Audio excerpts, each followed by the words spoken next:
1011, for example, right? I'm receiving these bits. It is traveling in the fiber or in the free space, maybe as a light or as the quantum, as a photon. So it is traveling here. So what happened at this point, you are getting back the data 1011. Then this bit, this bit will be compared, will be exclusive ORed with the same bit 1011. 1011 now, right? So you see here 0, 0, 0, 0, therefore no any bit, no any error bit. That means your bit error rate is equal to number of error bits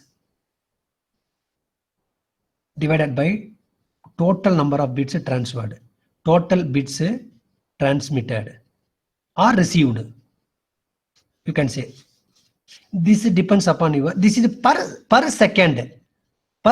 This is total time. So every second we are locking the data and then we are comparing with the data, we are measuring the bit error rate. Now one question may appear in your mind. How do we know what was transmitted at the receiver? Because we are sending 1011, I am sending from here, correct? No, I am receiving here something else, 1111 I am receiving, but I do not know what was transmitted actually, because I am at the receiver. This is at the transmitter. At the transmitter, this is at the receiver, correct? No, so I do not know what was transmitted now. So in order to estimate the channel characteristics, whatever the medium you have, or whatever the fiber cable you have, whatever the system you measured here, you need to use two techniques. One technique is, suppose I made one new kind of fiber, right? New kind of fiber. This is the fiber. One end is here, another end is here.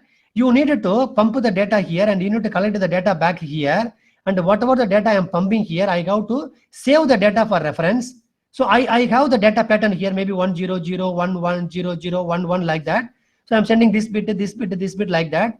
I'm getting the same bit here. This is the RX bit. This is the TX bit. I have the replica of the TX bit in one register. I received the received bits here. Then I perform the exclusive OR gate and I will measure the bit error rate now, right? So maybe when I have 1 MSBS, 1 MS mega bits, 1 MBPS megabits per second, I'm getting 0 bit error rate. Bit error rate is 0. Matlab no any error bit at all. So bit error rate equal to 0, 0, even if I transmit the 20 bits, for example, 0. So BR is 0. Then I will increase the data rate to 10 MBPS, 150 MBPS, 1 GBPS now. So if I 1 GBPS, if I start getting any error here, that means this channel is, this channel characteristics is the channel, through this channel maximum you can pump 100 MSBS, for example, 150 MSBS, that's all. But every channel has a limitation. Every channel has limitation, but free space has no any limitation. If your free space channel is a clear atmospheric channel, it has no limitation because there is no any physical medium involvement. But your coaxial cable or your RF cable, right, or your fiber cable, so any kind of physical medium has limitations.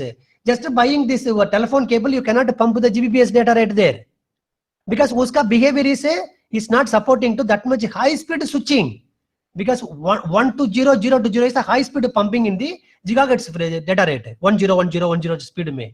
So but free space has no any limitations if your medium is very clear. If the medium is adverse, matlab there is a rain, there is the fog, snow, smoke, dust, sand, wind, understand, cloud in the vertical communication, then all those things will change will decide the data rate now altogether, will reduce your data rate now. So this is the method of estimating the bit error rate for this kind of channel. So whenever you say this channel maximum data rate is this much or maximum frequency this much only now, right? So this is a good when both ends are available at that one point.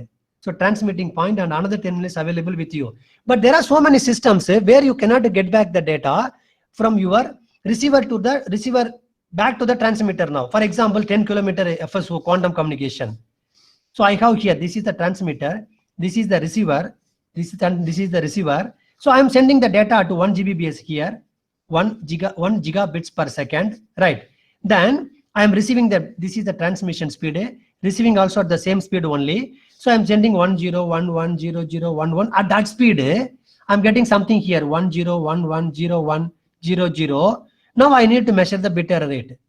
So obviously I do not know what was transmitted, no. So what the people are doing, right? They locally generated the same pattern now. That means the pattern that is being generated, the pattern, this pattern, no, that is being generated by one architecture.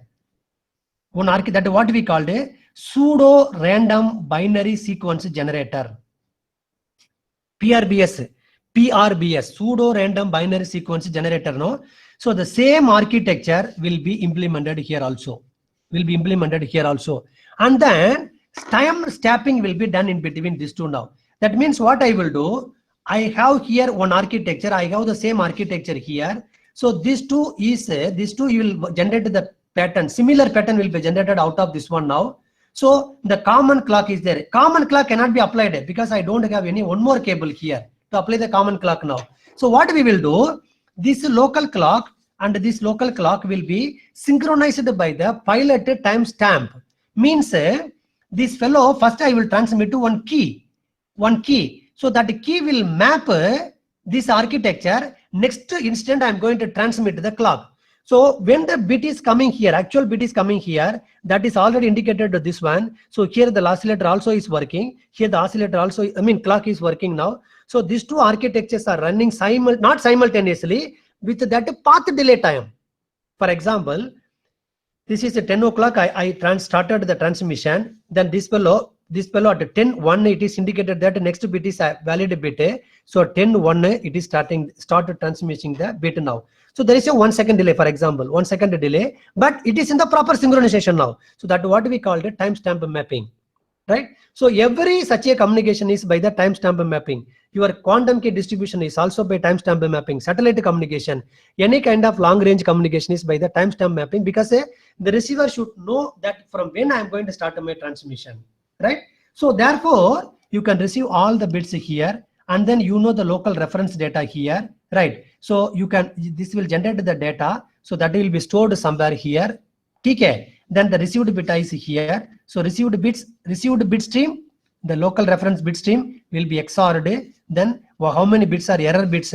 So the BER is equal to number of error bits. For example, 1011 may 1010 means here 000 here 1. So 1 bit divided by 4. So 1 by 4 is the bit error rate. That means 1 by 4, 0.25 into 100, that is equal to 25% is your bit error rate.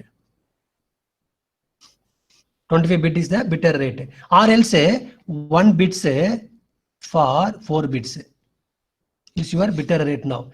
I tell you one thing, with this one I will finish. See, your communication should be, your bit error rate, no, that should be less than,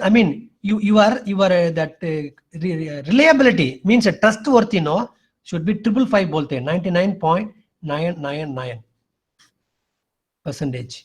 That means you should get a 99.999 original bits at the receiver side. If it is less than this, this is called a confidence level. CL bol rahe, confidence level. Confidence level is 99.999 bits. That means you can estimate now, if you transmit to 1 Gbps, you may get 1 bits or 2 bits error. That's all. More than that, you should not get. If you get more than that, then your confidence level will go down. Right? So sometimes it will come due to the channel. That is why no, sometimes you will not get the proper voice. If you see your TV, then sometimes some pixels will get corrupted. All those things are because of the above 99 point below the 999% of the confidence level due to the atmospheric changes now, right? So this architecture, everything is in FPGA only. We also published one paper, BER architecture, model free BER architecture for bit error rate measurement. So this is the measurement actually now. So this also will be in the digital FPGA now. So this is the way how we need to measure our BER, bit error rate. Right? We will go in depth in your subsequent courses. In experimental level, you will come to know now. Right? Okay. Do we have to take the floating point in accumulator? Where is the floating point there actually in the division? You talk about the floating point, na? Yes, sir. But ultimate division